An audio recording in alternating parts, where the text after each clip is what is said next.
Bangunan Meru Pura Penghubungan Besakih rusak berat akibat angin kencang. Maksimalkan capaian Dinas Kesehatan Karangasem, siapkan ratusan posko imunisasi polio.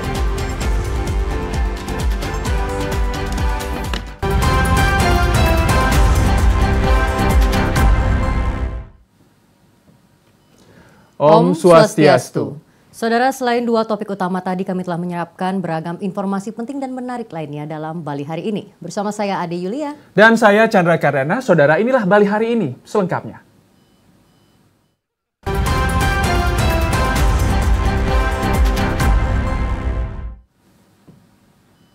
Informasi pertama, saudara. Bangunan Meru tumpang solas di Pura Penghubungan Besakih, Karangasem rusak diterjang angin kencang. Warga dan pemangku pura menopang tiang Meru dengan bambu petung untuk sementara waktu. Beginilah kondisi bangunan Pura Penghubungan pasca diterjang angin kencang beberapa waktu lalu. Bangunan Meru tumpang solas serta sejumlah bangunan pelinggih alami kerusakan. Kencangnya terjangan angin bahkan membuat tiang Meru terlepas. Menghindari robohnya Meru jika kembali terjadi angin kencang, pemangku pura bersama warga setempat telah menopang bangunan dengan bambu petung. Selain Meru tumpang solas, warga juga memasang penopang bambu pada salah satu pelinggih lainnya yang juga nyaris roboh. Terkait Meru yang ada ditopang dengan bambu, itu karena 2 bulan yang lalu diterjang angin. Diterjang angin, beberapa dari tiang-tiang dari Canggah Uangnya itu ada yang lepas.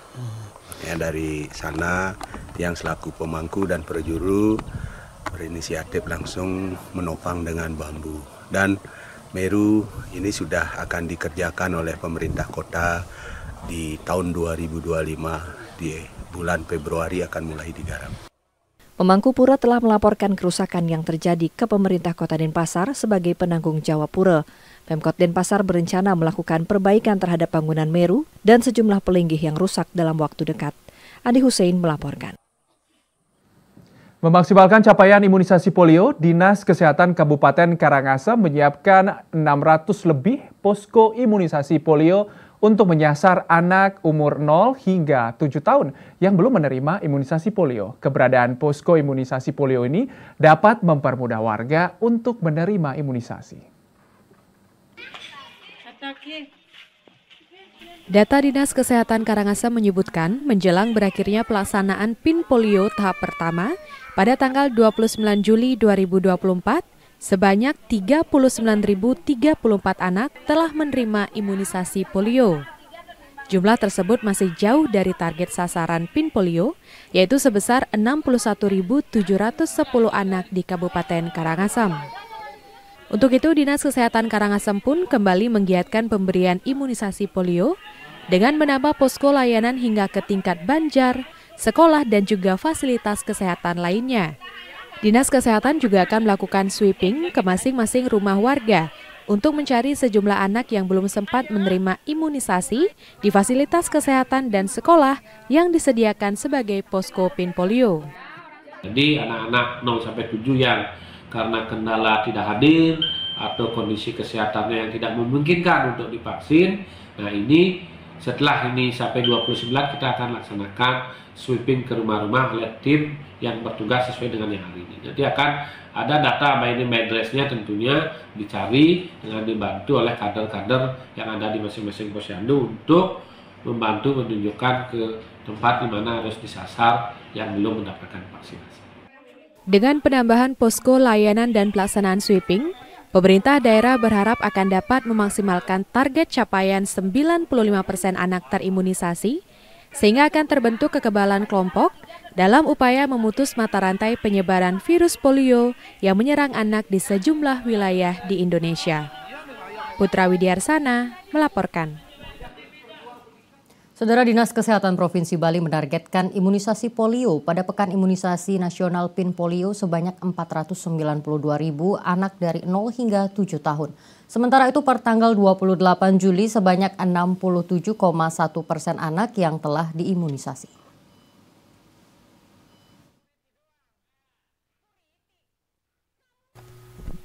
Pekan Imunisasi Nasional PIN Polio dilaksanakan dalam 2 tahap. Tahap pertama dilaksanakan sejak 23 hingga 29 Juli 2024, sedangkan tahap kedua dilaksanakan pada 6 hingga 12 Agustus 2024. Dinas Kesehatan Provinsi Bali menargetkan imunisasi polio ini dapat menyasar 492.000 anak usia 0 hingga 7 tahun. Pada tahap pertama ini, berdasarkan data dari Dinas Kesehatan Provinsi Bali, per tanggal 28 Juli 2024, cakupan imunisasi polio baru mencapai 67,1%. Cakupan ini belum melampaui target kumulatif, yakni 81,4%. Kepala Dinas Kesehatan Provinsi Bali, Dr. Inyoman Gede Ano mengatakan, target tersebut belum dapat tercapai, mengingat pada Sabtu dan Minggu terdapat hari raya besar yang berdampak pada menurunnya minat masyarakat. Pihaknya terus menggencarkan kegiatan imunisasi hingga hari terakhir pelaksanaan tahap 1. Setelah tahap 1 selesai, pihaknya akan melakukan sweeping selama 5 hari, menyasar masyarakat yang telah terdaftar namun belum melakukan imunisasi. Sweeping ini akan dilaksanakan dari rumah ke rumah serta ke sekolah-sekolah. Kita akan genjot lagi supaya bisa mencapai hasil maksimal untuk Provinsi Bali. Nanti bisa sweeping yang tidak datang, tapi mereka sudah tercatat, kita akan datangi ke rumah-rumah, bisa ke sekolah yang untuk SD, untuk TK kita datangi nanti. Jadi tim kita akan bergerak nanti. Paling tidak kita datangi ke rumah-rumah lainnya. Sementara itu cakupan polio tertinggi di wilayah Badung dengan persentase cakupan sebesar 79,6%, sedangkan kabupaten dengan persentase cakupan terendah, yakni Kabupaten Jembrana, dengan 62%. Dinas Kesehatan Provinsi Bali mengimbau masyarakat yang memiliki anak usia 0 hingga 7 tahun untuk segera melakukan imunisasi polio. Dinas Kesehatan menekankan bahwa imunisasi ini aman dilakukan. Prisma Andika melaporkan. Saudara, pasca insiden jatuhnya helikopter akibat terlilit tali layangan beberapa waktu lalu, Dinas Perhubungan Provinsi Bali akan mengusulkan revisi terhadap Peraturan Daerah Nomor 9 Tahun 2000. Usulan revisi ini dilakukan guna mewujudkan keamanan dan keselamatan aktivitas udara di Bali. Insiden jatuhnya helikopter akibat terlilit tali layangan di wilayah Pecatu beberapa waktu lalu mendorong Dinas Perhubungan Provinsi Bali kembali mengaktifkan Satuan Tugas atau Satgas yang bertujuan untuk mengatur aktivitas layang-layang di setiap wilayah. Dinas Perhubungan Provinsi Bali juga akan mengusulkan revisi terhadap Peraturan Daerah Nomor 9 Tahun 2000 yang mengatur larangan menaikkan layang-layang di sekitar kawasan Bandara Ngurah Rai. Sementara itu, intensitas penggunaan helikopter dengan fungsi wisata kini mulai meningkat, terutama di kawasan-kawasan tertentu. Menindaklanjuti hal tersebut, Kepala Dinas Perhubungan Provinsi Bali, IGD Wayan Samsi Gunarte menilai, perlu adanya evaluasi peraturan daerah tersebut guna mewujudkan keamanan dan keselamatan aktivitas udara di Bali. Melalui Satgas, pihaknya hanya dapat mengusulkan berbagai identifikasi masalah dan juga rumusan penyelesaian kepada pemerintah pusat. Hal ini mengingat kewenangan penetapan peraturan khusus untuk aktivitas udara sepenuhnya berada pada pemerintah pusat.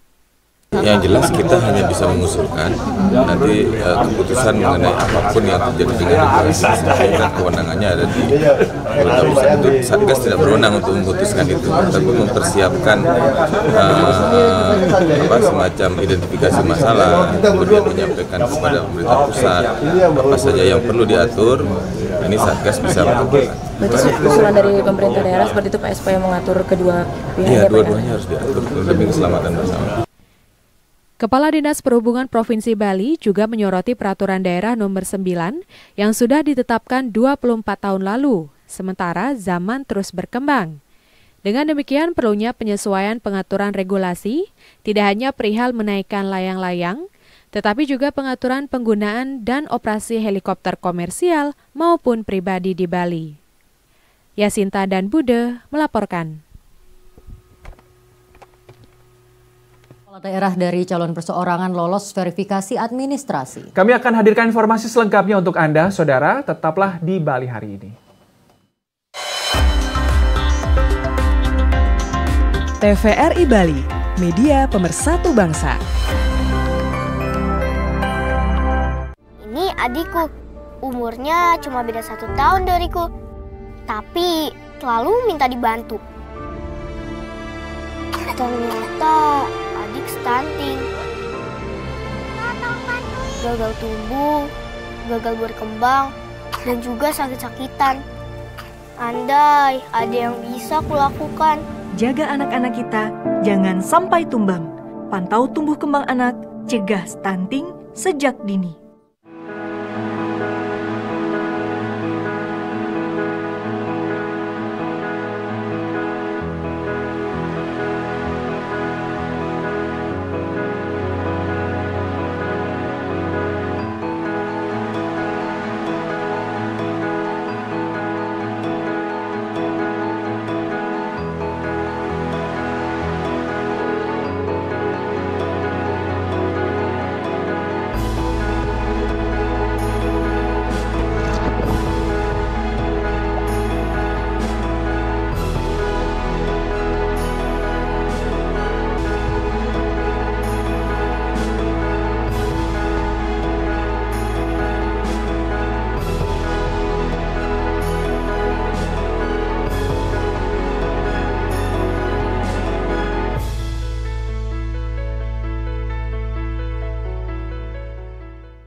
Terima kasih Anda masih bersama kami.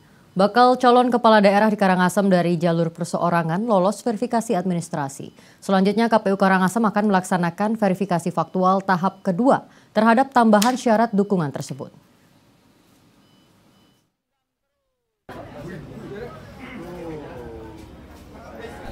Setelah melakukan pencermatan dan pencocokan data dalam verifikasi administrasi terhadap tambahan syarat dukungan yang diajukan, KPU Karangasem menyatakan pasangan bakal calon kepala daerah dari jalur perseorangan, yakni pasangan Iwayan Kari Subali, Iketut Putra Ismaya Jaya, lolos verifikasi administrasi.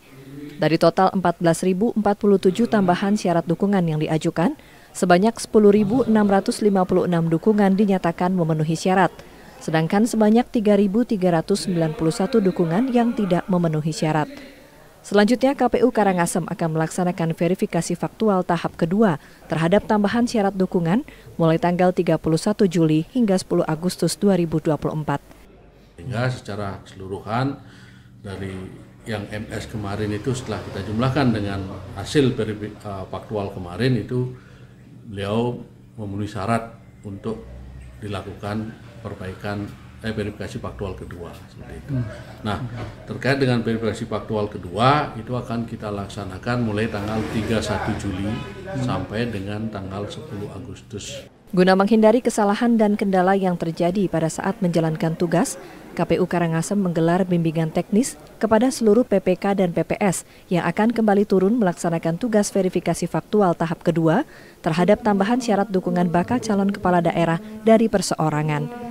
Andi Hussein melaporkan.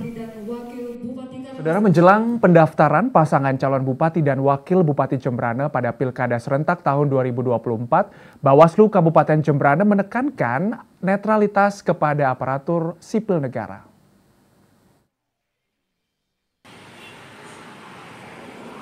Netralitas aparatur sipil negara pada pemilihan bupati Pilbub Jembrana diawasi Badan Pengawas Pemilihan Umum Bawaslu Jembrana. Karena pada Pilbub tahun 2024 ini, pasangan calon petahana juga akan menjadi peserta dalam Pilbub Jembrana kali ini. Sehingga tingkat kerawanan pelanggaran netralitas ASN dinilai cukup tinggi. Hal tersebut ditegaskan Ketua Bawaslu Jembrana Made Widiastra. Karena itu pihaknya telah mengirimkan surat cegah dini untuk menjaga netralitas ASN khusus jelang Pilbub Jembrana kepada pemerintah Kabupaten Jembrana. Dari Bawaslu kita sudah melakukan himbauan juga terkait dengan netralitas ASN, TNI, Polri kan begitu ya. Tentu kita berharap bahwa ASN juga dapat mematuhi itu sehingga tidak nanti dipergunakan atau bahkan melakukan hal-hal yang tidak diharapkan kan begitu ya. Made Widiastra juga mengatakan sesuai aturan ASN harus netral, tidak diintervensi politik praktis, tidak menjadi simpatisan yang menguntungkan calon tertentu. Iketut Jimmy Mulyadi melaporkan. Selain itu, netralitas bagi Polri merupakan harga mati. Setiap personil dituntut bekerja maksimal dan sungguh-sungguh, tidak terlibat politik praktis demi nama baik institusi Polri. Hal tersebut disampaikan Kapolres Bangli AKBP Igede Putra saat tatap muka sekaligus pembekalan para Babin Kamtibmas jelang Pilkada Serentak 2024. Pengamanan Pilkada Serentak 27 November 2024, khususnya di Kabupaten Bangli, melibatkan 266 personel Polres Bangli yang dibagi menjadi 6 satgas sesuai tugas pokok dalam operasinya. Selain itu, personel juga disiagakan di masing-masing polsek. Kapolres Bangli AKBP Igede Putra saat tatap muka dan pembekalan para Babin Kamtibmas jelang Pilkada Serentak 2024 mengatakan, tahapan Pilkada memiliki kerawanan cukup tinggi. Hal ini karena masyarakat secara langsung memilih figur calon kepala daerahnya. Untuk itu, seluruh anggota Polres Bangli untuk selalu siap dan sigap dalam melaksanakan tugas serta menyelesaikan permasalahan sejak dini. Kita sudah sampaikan tidak ada kata lain, kita harus tetap menjunjung tinggi netralitas. Itu sudah harga mati buat kita. Jadi pun kalau seandainya dari pihak masyarakat ada menemukan ataupun mengalami kejadian-kejadian yang kira-kira mengarah kepada persoalan kami yang tidak netral, ya ada mekanisme yang bisa ditempuh. Ya silakan bisa diinformasikan ataupun dilaporkan ke kami untuk nantinya kami lakukan tindakan-tindakan terhadap yang bersangkutan. Kapolres Bangli AKBP Igede Putra juga terus mengingatkan tentang sikap netralitas bagi Polri. Setiap personel dituntut untuk bekerja maksimal dan sungguh-sungguh, tidak terlibat politik praktis demi nama baik institusi Polri. Bila ditemukan anggota yang tidak mampu menjaga netralitasnya, maka pimpinan berhak mengambil langkah-langkah sesuai mekanisme institusi dan anggota yang terlibat akan ditindak sesuai ketentuan yang berlaku. Bagus Oka melaporkan. Badan Pengawas Pemilu Bawaslu Kabupaten Karangasem mengajak mahasiswa untuk ikut serta menyukseskan Pilkada tahun 2024. Salah satunya dengan ikut berperan aktif dalam mengawasi tahapan pemilu yang sedang berlangsung sebagai pengawas partisipatif. Keikutsertaan mahasiswa dalam mengawal tahapan pemilu sangat penting untuk semakin memaksimalkan pengawasan di daerah, mengingat keterbatasan jajaran pengawas pemilu yang ada di masing-masing daerah. Hal tersebut disampaikan Komisioner Bawaslu Kabupaten Karangasem, Aswardi Nata, saat melakukan sosialisasi kepada ratusan mahasiswa di Karangasem. Mahasiswa diharapkan juga dapat memberikan informasi awal jika menemukan adanya dugaan pelanggaran yang mungkin muncul dalam tahapan pilkada tahun ini. Sosialisasi pemilu ini dapat memberikan informasi tentang kepemiluan, sekaligus merupakan upaya Bawaslu untuk dapat membawa masyarakat menjadi mitra Bawaslu dalam melakukan pengawasan partisipatif. Kampanye kita dalam mengambil kepentingan politik. Itu kami sampaikan kepada adik-adik mahasiswa agar juga bersama-sama menjadi pengawas partisipatif untuk menjaga terhadap pilkada pada tahun 2024 ini agar menjadi pilkada yang benar-benar jujur dan adil dan melahirkan pemimpin-pemimpin yang kita harapkan. Sangat berterima kasih kepada Bawaslu Kabupaten Karangasem karena memang mahasiswa kita di sini di Militeran Bali Karangasem itu masih banyak yang memang pemilih baru. Jadi memang sama sekali belum paham mengenai apa itu pilkada, apa itu pemilu dan sebagainya. Jadi dengan adanya sosialisasi ini saya sangat bersyukur sehingga nanti mahasiswa Militeran Bali Karangasem bisa ikut meramaikan pesta demokrasi yang akan dilaksanakan di November ini. Selain ikut berperan sebagai pemilih partisipatif, Bawaslu Karangasem juga berharap mahasiswa ikut serta berpartisipasi dalam menggunakan hak pilihnya dalam tahapan pencoblosan yang akan dilaksanakan pada tanggal 28 November 2024 mendatang. Putra Widiarsana melaporkan. Dalam upaya pencegahan pada pemilihan gubernur dan wakil gubernur serta bupati dan wakil bupati Badung tahun 2024, Bawaslu Kabupaten Badung melakukan identifikasi dan pemetaan sejumlah kerawanan. Penentuan isu dan tahapan yang dianggap rawan didasarkan atas kejadian pada pemilu rentang tahun 2017 hingga 2020 di Kabupaten Badung, meliputi ketidaknetralan ASN yang pernah terjadi di Pilkada Badung tahun 2020.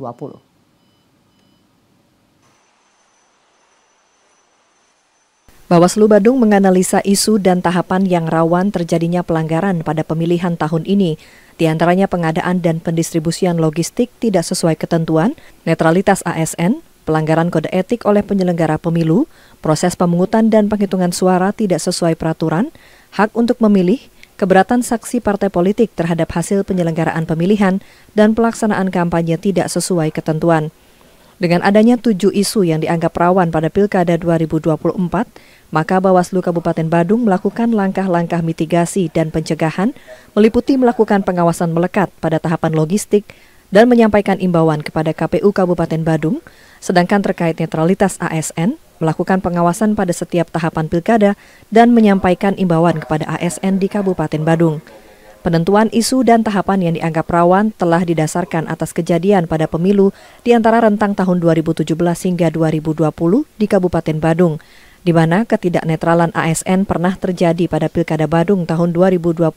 Pada tahapan pencalonan, terdapat 2 orang ASN Pemda Badung berpolitik praktis ikut serta saat pendaftaran calon ke KPU Kabupaten Badung. Ketua Bawaslu Badung Heri Indrawan meminta ASN Pemda Badung mematuhi aturan netralitas pada Pilkada 2024 sehingga isu netralitas ASN tidak muncul pada indeks kerawanan pemilu. Kami memohon kepada Pemda Badung dan Lakir untuk kita bersama-sama mengingatkan kembali rekan-rekan ASN yang ada di Kabupaten Badung untuk mematuhi regulasi-regulasi terkait dengan netralitas ASN. Berdasarkan grafik skor Indeks Kerawanan Pemilu atau IKP tahun 2024, Bawaslu Badung mencatat skor ketidaknetralan ASN, TNI, dan Polri sebesar 3,37. Indra Wijaya melaporkan. Mall Pelayanan Publik Kota Denpasar permudah berikan 52.000 layanan sejak awal tahun 2024. Informasinya sesaat lagi, tetaplah bersama kami.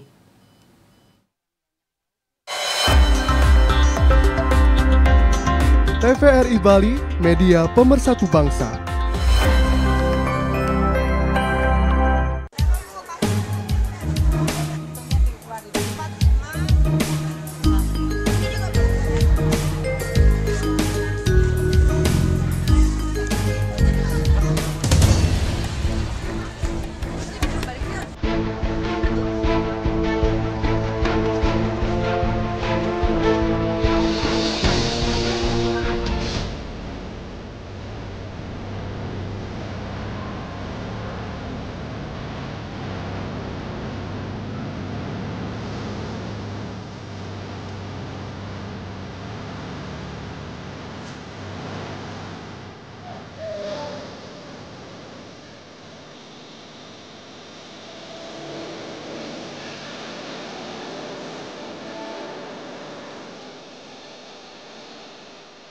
Masih adakah kejujuran di hati kita? Denai Indonesia, sanang kau menjadi bagian bangsa nan gadang. Ya Indonesia, Yero janji setia atas Sumpah Pemuda. Coba kedoki lamar piturut. Dangarong buktina molohida dang marragam. 作为伊犁市交付多样新奋斗责任。 Ajo atakam sinefisarau, aram aramas. Naho ambu hondoka baru kalian. Ananging rengkuh kula kanthi katresnan ingkang tulus.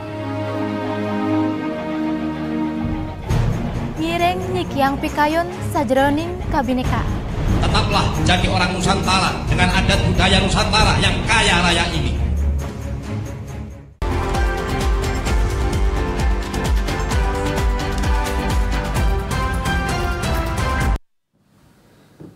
Terima kasih Anda masih menyaksikan Bali hari ini. Dengan prinsip pelayanan adalah kewajiban, Mall Pelayanan Publik atau MPP Sewaka Dharma terus berupaya memberikan layanan terbaik bagi masyarakat. Selama bulan Juni lalu, jumlah pelayanan yang diberikan mencapai 12.000 lebih layanan. Mall Pelayanan Publik MPP Sewaka Dharma Kota Denpasar terus berbenah dan melakukan sejumlah inovasi dan terobosan untuk memberikan pelayanan bagi masyarakat. MPP Sewaka Dharma memiliki 6 layanan dari kementerian lembaga, 5 layanan dari BUMN, BUMD, dan swasta, serta terdapat layanan pajak dan layanan dari kepolisian. Sekretaris Dinas Penanaman Modal dan Pelayanan Terpadu Satu Pintu, Audi Brawijaya mengatakan, nilai survei kepuasan masyarakat terhadap pelayanan di MPP Sewaka Dharma pada bulan Juni kemarin mencapai 96,85%. Terkait dengan inovasi, kami banyak memiliki inovasi, baik itu melalui dinas maupun di maupun pelayanan publik. Salah satunya adalah terkait dengan pelayanan pengaduan. Pelayanan pengaduan pertama terkait dengan tatap muka, langsung datang kita menyiapkan loket pengaduan. Kemudian melalui elektronik kami juga menyiapkan melalui email dan melalui CSI sebagai inovasi kami melalui WhatsApp dari masyarakat bagaimana terkait dengan pelayanan di MPP ini. Sejumlah masyarakat mengaku puas terhadap layanan yang diberikan. Selain waktu yang cepat, layanan yang diberikan cukup lengkap. Perubahan data di KK aja. Ya, perubahan data di KK. Karena kan sudah pisah dengan suami, saya belum keluar dari KK, belum pisah lah kakaknya. Cuman suami udah punya kakak sendiri, cuman saya ngurus untuk saya sama anak-anak aja. Cepet sih, nggak terlalu lama, cuman dijelasin aja prosedurnya kayak gimana. Tinggal syarat-syaratnya, saya tinggal nanti bikin data lagi di online, udah kurang lebih kayak gitu. Saya membuat kartu NPWP.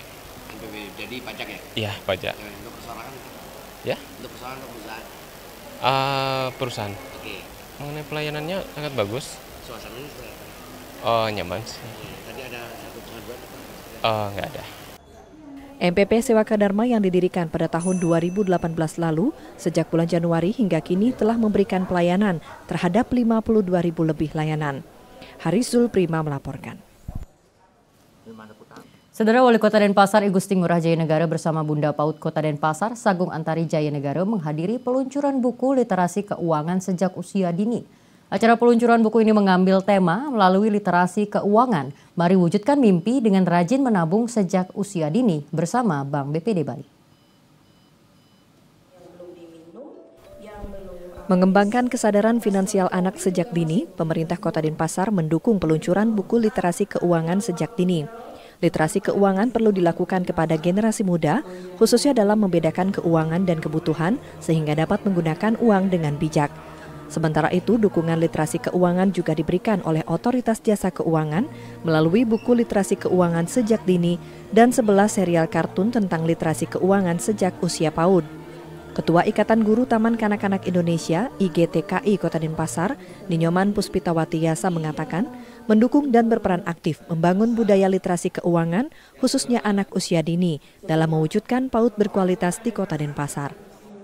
Kami merasa bersyukur sekali karena OJK, Otoritas Jasa Keuangan Provinsi Bali, sudah itu bekerjasama dengan BPD Bali untuk mencetakkan buku tentang gemar menabung bercerita kepada anak dari sejak usia dini.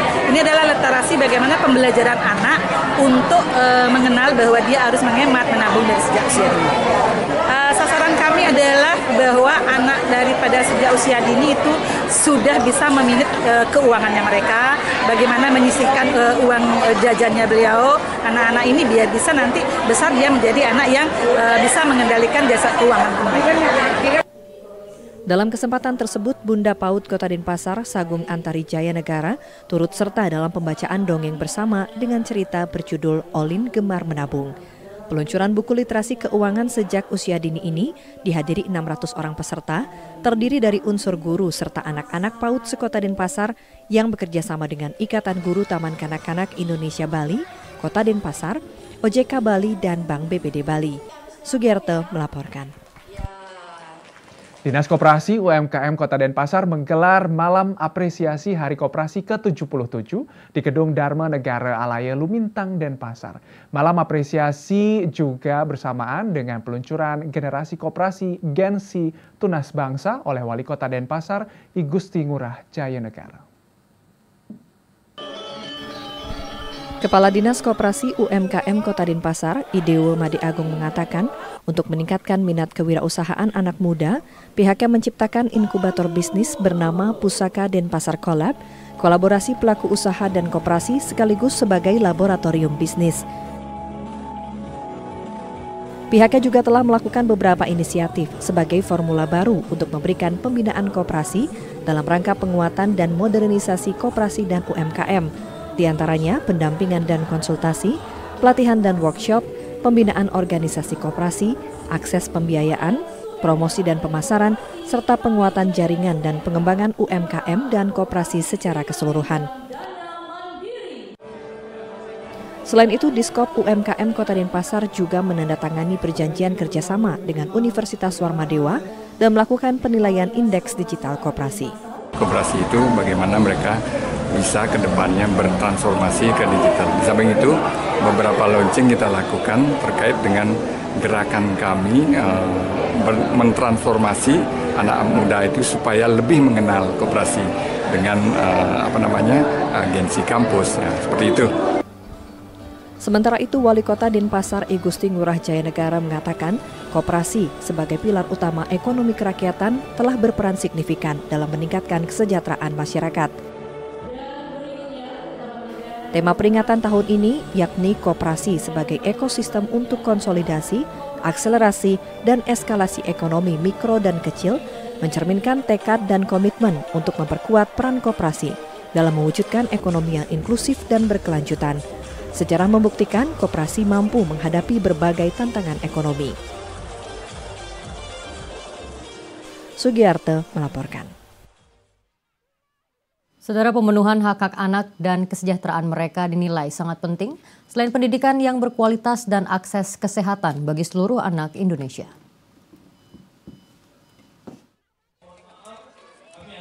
Hari Anak Nasional dirayakan setiap tanggal 23 Juli di Indonesia. Tahun ini, perayaan berfokus pada pentingnya pemenuhan hak-hak anak dan kesejahteraan mereka. Presiden Joko Widodo dalam pidatonya menyoroti tentang pentingnya pendidikan yang berkualitas dan akses kesehatan bagi seluruh anak di Indonesia. Pemenuhan hak-hak anak dan kesejahteraan mereka merupakan hal yang sangat penting untuk masa depan bangsa. Anak-anak merupakan generasi penerus yang akan memimpin dan membangun negara ini di masa depan. Oleh karena itu, memastikan hak-hak mereka terpenuhi adalah tanggung jawab bersama. Di berbagai daerah, sekolah, dan juga komoditas, pada peringatan Hari Anak Nasional yang dirayakan setiap 23 Juli ini, mengadakan berbagai kegiatan, seperti lomba menggambar, seminar, dan juga bakti sosial. Di Kabupaten Bangli, peringatan Hari Anak Nasional dilakukan sosialisasi dan edukasi, baik ke sekolah maupun ke masyarakat tentang hak-hak anak, kampanye anti kekerasan anak, serta pentingnya lingkungan yang ramah anak. Wakil Bupati Bangli, Iwayan Diar mengatakan, peringatan Hari Anak momentum penting bagi seluruh pihak untuk melakukan refleksi tentang bagaimana mengasuh dan mendidik anak agar mampu menumbuhkan generasi penerus yang tangguh dan mumpuni di masa yang akan datang. Menghimbau kepada seluruh orang tua yang ada di Kabupaten Bangli ini selalu memperhatikan anak-anaknya, hak anaknya, dan selalu memberikan kesempatan untuk anak-anaknya berkreasi, beraktivitas dalam rangka menumbuhkan soliditas bagi anak-anak di Kabupaten Bangli. Di Kabupaten Bangli, pada puncak Hari Anak Nasional lalu juga dilakukan penandatanganan deklarasi stop kekerasan pada anak. Diharapkan dengan komitmen bersama, anak-anak di Indonesia khususnya di Kabupaten Bangli bisa tumbuh dan berkembang dengan baik untuk membangun bangsa. Putu Ratna melaporkan. Menteri Pendidikan, Kebudayaan, Riset, dan Teknologi Republik Indonesia berencana untuk menghapus jurusan IPA, IPS, dan Bahasa pada jenjang SMA. Meski penghapusan ini untuk memberikan keleluasaan pada anak untuk tidak fokus pada satu bidang, kebijakan ini dinilai belum diperlukan. Kementerian Pendidikan, Kebudayaan, Riset, dan Teknologi mengumumkan akan menghapus jurusan Ilmu Pengetahuan Alam, Ilmu Pengetahuan Sosial, dan Bahasa pada jenjang sekolah menengah atas SMA. Namun kebijakan penghapusan jurusan di jenjang SMA tersebut menuai polemik di masyarakat. Pengamat pendidikan Imade Bagus Andi Purnomo menilai kebijakan ini memiliki tujuan yang baik bagi anak, sebab setiap anak memiliki minat dan bakat yang berbeda. Namun menurutnya, hal yang lebih diperlukan saat ini adalah peningkatan kompetensi serta kesejahteraan guru. sebab kompetensi tenaga pendidik yang baik akan menghasilkan anak didik yang baik pula.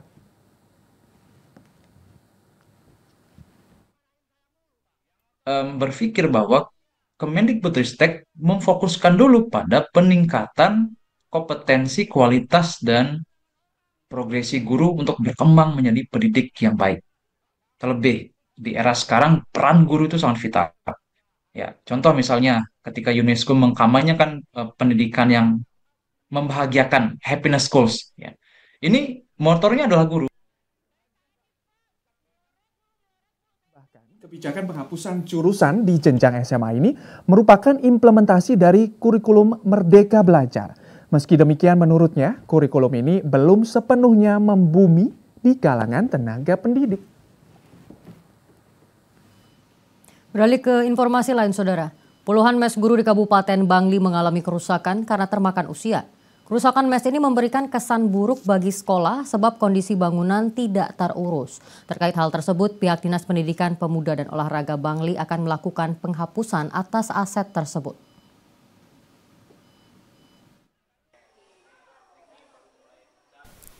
Kadisdikpora Bangli Komang Pariarte mengatakan saat ini kondisi mes guru di Kabupaten Bangli mengalami kerusakan parah. Dari 168 sekolah dasar yang ada, hampir semuanya rusak termakan usia karena bangunan tersebut ada sejak sekolah itu berdiri. Dulunya mes tersebut dimanfaatkan sebagai tempat tinggal sementara para guru yang jauh. Terkait penanganan kerusakan, Dinas Disdikpora Bangli tidak menganggarkan untuk perbaikan karena akan mubazir mengingat saat ini jarang ada guru yang mau menempati mes yang ada. Untuk itu ke depan Disdikpora Bangli meminta bagian aset untuk melakukan pendataan dan mengusulkan penghapusan. 15 tahun belakang terakhir ini kebanyakan mes itu sudah tidak digunakan lagi karena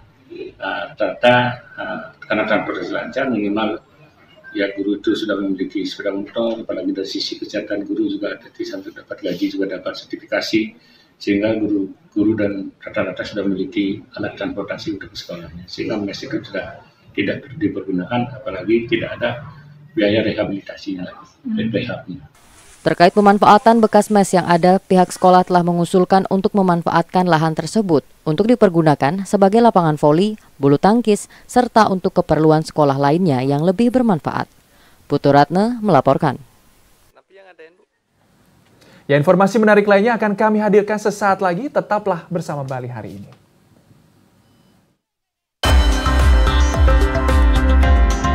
TVRI Bali, media pemersatu bangsa.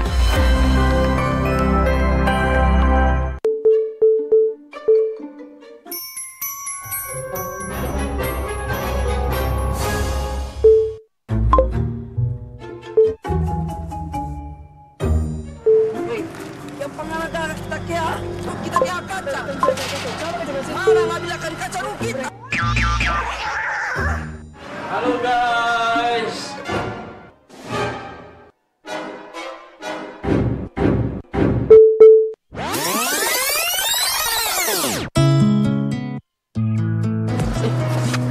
Kenapa? Tidak apa-apa. Sana.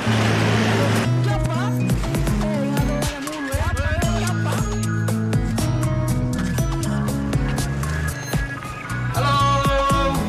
So, apa ini? Guys, gaul itu perlu, tapi menjadi bijak lebih penting. Jadilah generasi bijak menggunakan gadget. Kita harus selalu peduli dengan alam dan lingkungan kita. Dan ternyata manfaat hutan sangatlah penting bagi kita. Hutan adalah paru-paru dunia. Bagaimana kalau hutan sudah habis? Pohon-pohon sudah habis. Berarti bumi ini kehilangan paru-parunya. Apakah hutan kita akan habis? Kami ingin peduli dan kami ingin menjaga hutan kami.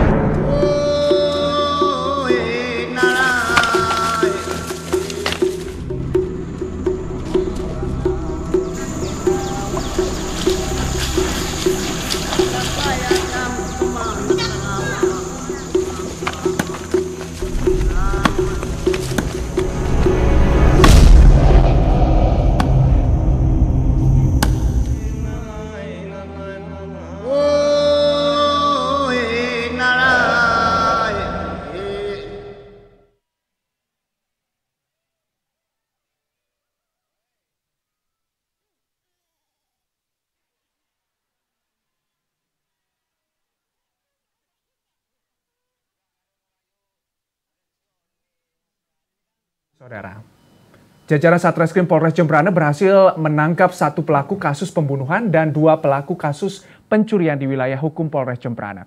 Ketiga pelaku ini kini mendekam di jeruji tahanan untuk mempertanggungjawabkan perbuatannya.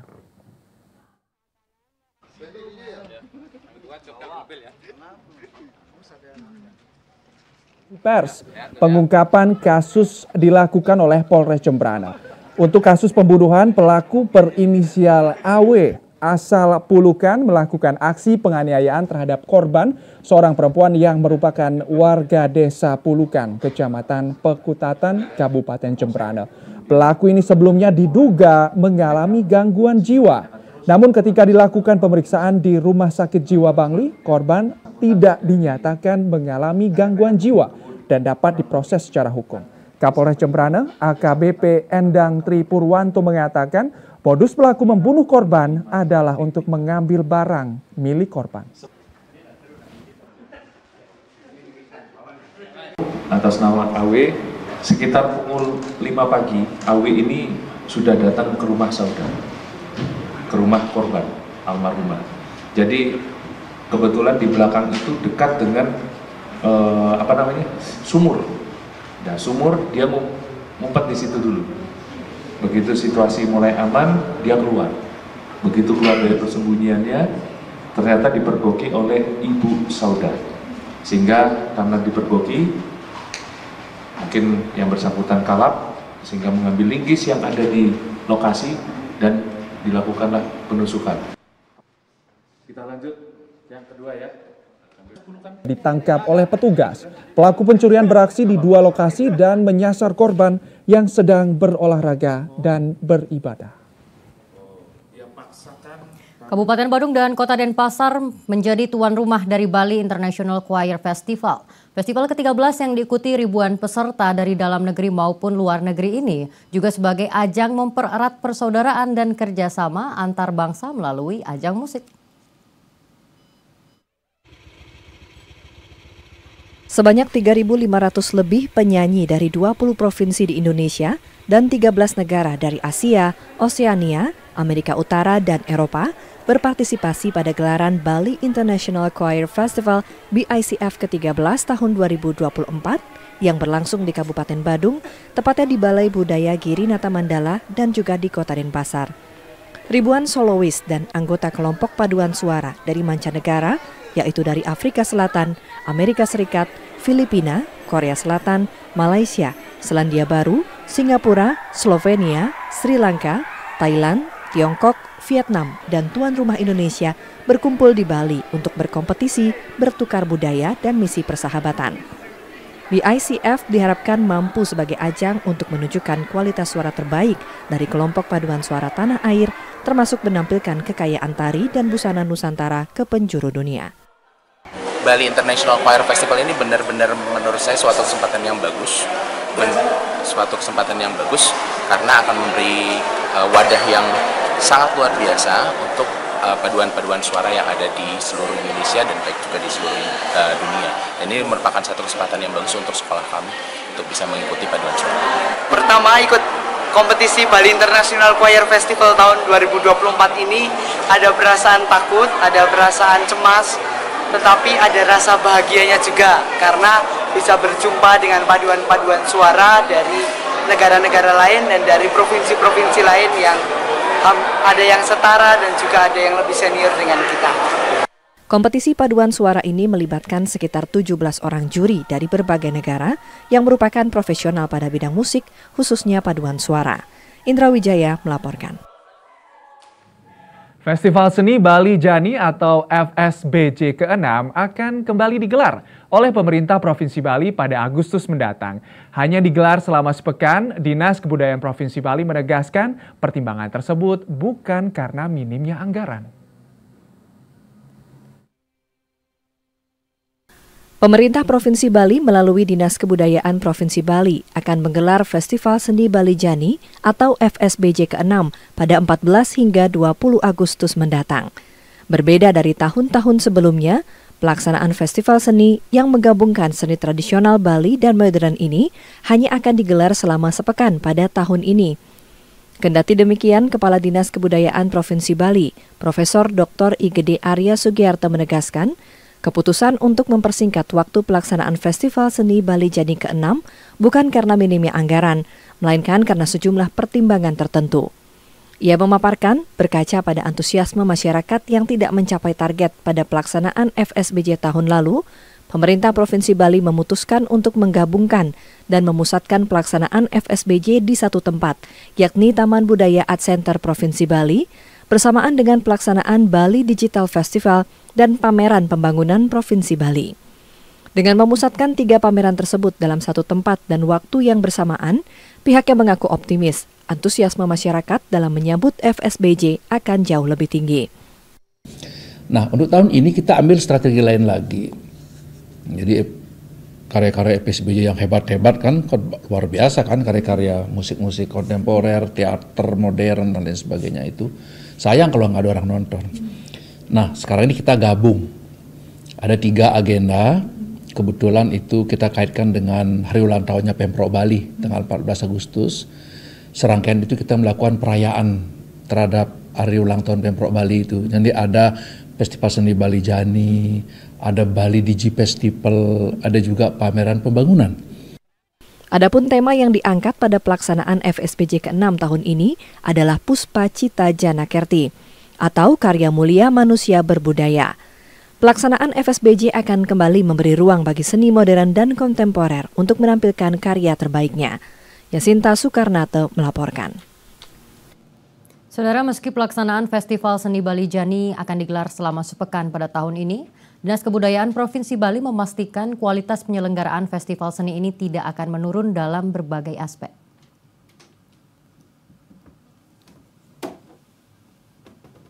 Festival Seni Bali Jani atau FSBJ menjadi sebuah ajang apresiasi dan pemajuan seni modern Bali yang kerap dinanti oleh penikmat dan pecinta seni di Bali. Tahun ini, festival seni ini hanya akan digelar selama sepekan karena sejumlah pertimbangan. Berkurangnya waktu penyelenggaraan ini pun mengakibatkan berkurangnya jumlah seniman yang tampil, serta berkurangnya intensitas kegiatan maupun mata acara. Kendati demikian, Kepala Dinas Kebudayaan Provinsi Bali, Profesor Dr. Igede Arya Sugiarto memastikan kualitas penyelenggaraan dan pelaksanaan festival seni ini tidak akan menurun dalam berbagai aspek. Ia memaparkan jenis-jenis mata acara ataupun materi yang akan disajikan dalam penyelenggaraan FSBJ ini masih tetap sama, di antaranya Adilango atau pagelaran, Aguron-guron atau lokakarya, Utsawa atau parade, Timbang Rasa atau sarasehan, Beranda Pustaka atau bursa buku, Mega Rupa atau pameran, dan Bali Jani Nugraha atau pemberian penghargaan kepada insan modern Bali. Pihaknya juga menekankan pelaksanaan FSBJ pada tahun ini justru akan dikemas lebih apik dan menarik. Bali Jani memang 1,2, tapi kan Bali Digi Festival juga ada anggarannya, pameran pembangunan juga ada anggarannya. Kalau dulu kan murni hanya Bali Jani saja, kan begitu, kita anggarkan full dia selama 2 minggu. Ini kan menyesuaikan kebutuhan ya. Tahun ini pemerintah menganggarkan dana sekitar 1,2 miliar rupiah untuk pelaksanaan FSBJ. Apabila FSBJ menghadirkan 35 komunitas seni pada tahun lalu, kini sebanyak 8 komunitas seni yang akan hadir meramaikan festival. Yasinta Soekarnate melaporkan. Jika Anda ingin menikmati sore dengan suasana Hasanur, Anda wajib mampir ke salah satu kafe unik yang satu ini.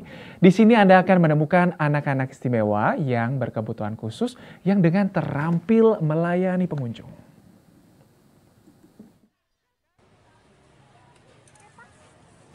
Kafe yang berlokasi di Jalan Danau Tambelingan ini terbilang unik. Pasalnya, kafe ini melibatkan sejumlah anak-anak istimewa berkebutuhan khusus yang diberikan ruang untuk berlatih dan bekerja, serta melayani pengunjung kafe. Hal ini pun cukup menarik perhatian wisatawan domestik dan mancanegara yang tengah menikmati suasana sore di kawasan Sanur. Anak-anak berkebutuhan khusus ini melayani pengunjung dengan memberikan menu, mencatat pesanan, hingga menyiapkan dan membawakan makanan yang telah dipesan. Selama training, kita ada 5 kali sesi training. Yang pertama, mereka belajar senyum, salam, dan sapa untuk menyapa customer. Yang kedua, kita coba untuk kemampuan mereka membedakan warna ya, karena di sini kami punya menu itu kan ada warna-warna di sini ya, warna merah, kuning ya. Mereka belajar klasifikasi warna juga. Yang ketiga, mereka mulai meracik makanan. Meracik makanannya apa? Mengoles dan membuat minuman. We came yesterday. We were over the road eating. And we saw what was it, so we came over. So this is your first experience at the restaurant? Yes. But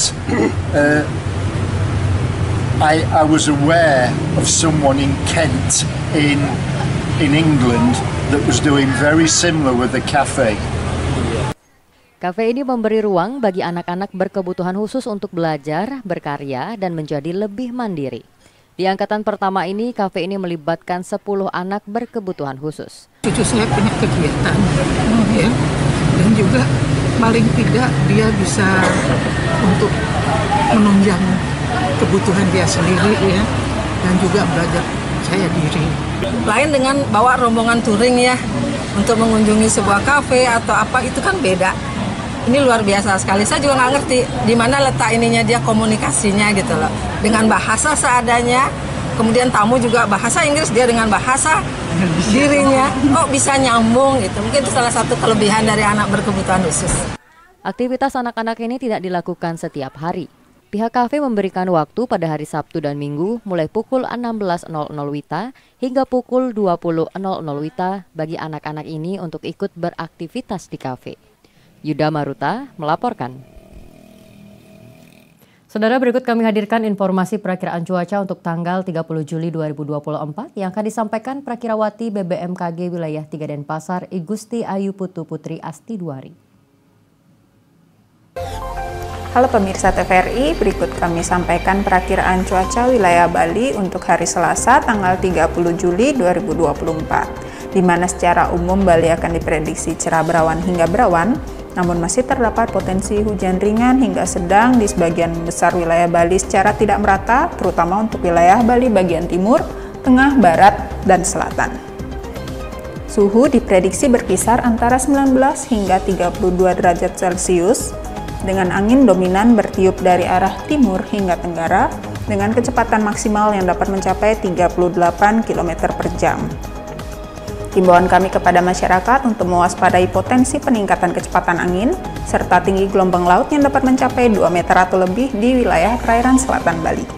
Demikian informasi yang dapat kami berikan, kami kembalikan ke studio TVRI Bali, dan terima kasih.